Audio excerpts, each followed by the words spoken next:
Dr. Gill. I've been asked to do an ultrasound scan today. Before I start, can I please confirm your name and date of birth? Yes, my name is Bethany Gill and my date of birth is 10th of August 1995. Fantastic, thank you.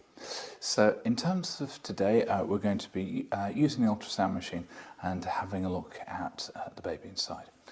Before I start, can I confirm that you've got a full bladder? Yes. Fantastic. And have you felt movements yet? A couple here and there. Okay, and have we had any today? I think so, they're quite gentle. It's difficult to know. Okay, so we're just going to make sure everything else is okay. Before we start, have you had any problems with headaches? No. Good. Any problems with division? Mm-mm. And any problems with swelling to the ankles? Mm-mm. Fantastic. So in which case, what I'm going to do, I'm going to ask you to lie down if that's okay. We're going to put some tissue paper just at the top of your trousers and pull them down slightly so we can get to your tummy. We'll then apply the ultrasound jelly and we'll have a look inside and see how things are going.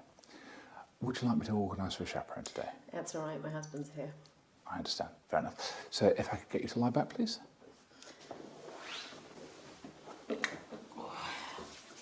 Right, so we've already sterilised the probe, so if I can just get you to lift up your shirt, please. Okay. I'll just put that out of the way, and we'll bring these down as low as you're comfortable. I'm going to give you some paper towels if you'd like to just put those into the top of your trousers. That way we'll stop the gel getting anywhere. So we've already got the machine set up and we've got the ultrasound gel. So there might be a bit of a temperature change here, but we have tried to warm it up beforehand. So I'm going to put a nice smear on and we're going to see what we can find from there. Okay, brilliant. Right. We've got the ultrasound probe, and if I move things around, you should be able to see what we're dealing with as we're going through. Okay. So we're going to use the curvilinear probe head, and I'm making sure that I've got the nub on the right side in my right hand, and I'll be keeping that on the right side of the patient because that will correspond to the right side of the display. So let's put things on here. Okay, right, so we're going to start off to have a look for your bladder.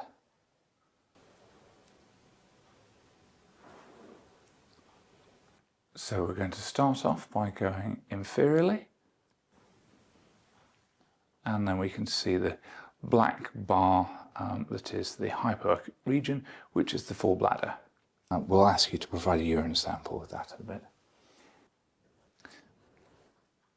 Then, having found the bladder, we're going to extend superiorly, moving up. Now, obviously, we know that there's a baby in here, but we still want to find the top of the fundus for when we're dealing with an early pregnancy.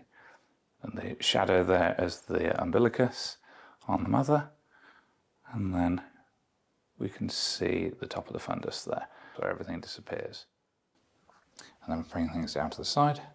And I'm going to try and find one ovary. We probably won't be able to, but we're going to have a look to see if we can see anything anyway. Okay, unfortunately here we've not been able to find it.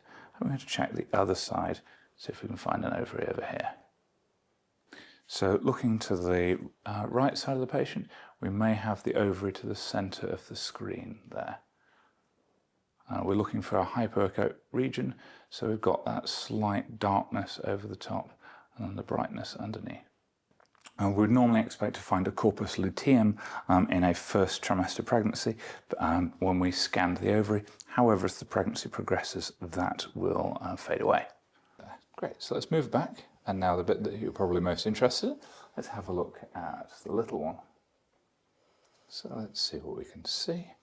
There's the head and an eye. So if we take that horizontally, there we go. There's an arm. Oh, there's the chest. Oh, lost it. So there's the heartbeat. So there's the spine, the chest, which means the heartbeat's got to be in there. Unfortunately, the baby is moving around somewhat.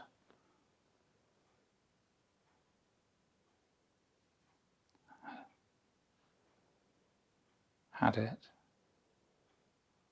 There we are.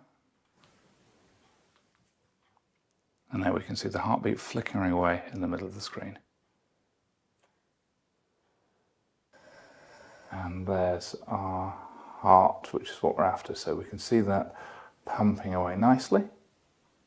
So I'm just going to pause things there for a second, and we can see if we can have a listen in on the machine. Okay. So what about here?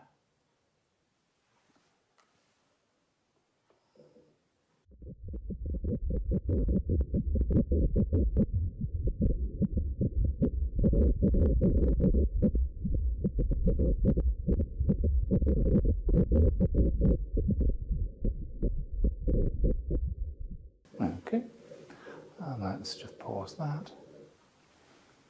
Okay, let's see what else we can see. So there's the hands as well, and we're head down. So there's the ventricles. I'm just going to change the probe from transverse to longitudinal, and we're going to see about some cross sections then. Carrying through, and there's our spine on the baby. So just having a good look around. And there's the bladder, so we've got a nice dark hole there. That's the baby's bladder, so we know that the kidneys are working well, as far as we can infer from this. And we can see both feet there, and we can just see the tibia, and they're actually crossed over there. And there's a nice view of the umbilical cord, so we can see those swirls there on the screen, curling away. And then if we try and put the colour Doppler on, so we can see the red and blue there, showing the flow of blood within the umbilicus. Keep in mind that blue is movement away from the probe, and red is movement toward the probe. So there's a leg, so we've got a nice tibia, and we've got 2 feet. Okay, let's see what else we can find. So we can see the placenta on the bottom and left side of the screen, all that grey area. It's curving right the way around. There's a foot pressing into it at the moment.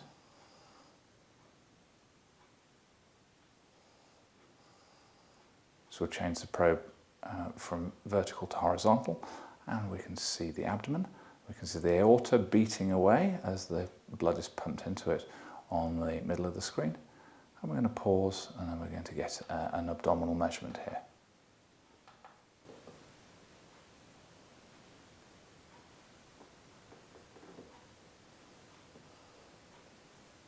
Okay, and we've got a circumference there of 183 millimetres. And the final part of the growth scan, if we were doing so, we'd have the circumference of the head. Okay, so we've got a circumference very similar to the abdomen of 183 millimetres. So we've got no abnormalities with that, so we're just going to pause that. I'll give you those to wipe off the alcohol gel. If I could get you to provide the sample of urine, and we'll dip that to make sure we've not got any issues there. Is there anything more I can do for you at the moment? That's it, thank you. Super, thank you. So we'll get the urine and we'll have a chat in a moment. Thank you very much.